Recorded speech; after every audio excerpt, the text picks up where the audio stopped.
Perhaps the most important thing to say first is that the cognitive sciences, plural, is already in itself an interdisciplinary approach to whichever topic you want to focus on.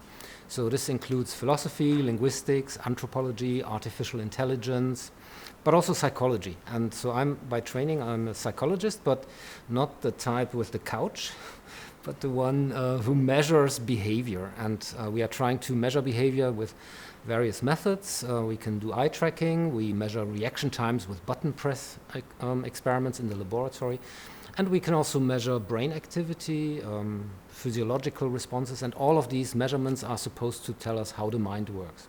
I don't see the cognitive scientists as just the outside consultants with regard to the scientific rigor of experimentation. That's not true. One good example where there is mutual benefit could be this study of the text-picture relationship. This is something that has interested me as a cognitive scientist and others for several decades already. How is it that when we read a text, we are able to decide at a particular point during that process to make a large eye movement to the other side of that book, the other page, to inspect an image that is illustrating some aspect of what is just being verbally described. So we dwell there for a while, and then we are able to find back the exact position in the text with one huge return sweep of the eyes to that location.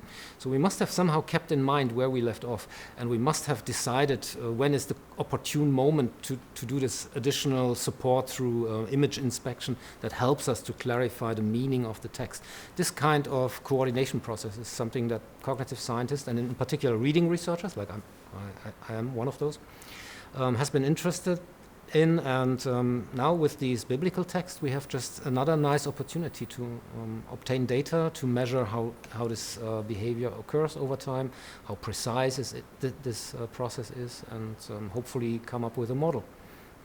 We are all generating paratext. I don't know about you, but when I read any scientific manuscript, I make notes in the margin. And in fact, the way a scientific article is structured is also with paratextual features like headers, subheaders, different sections, an abstract, and so forth.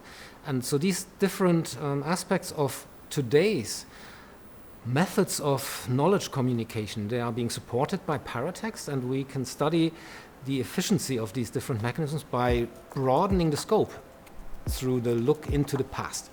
That's how I see it.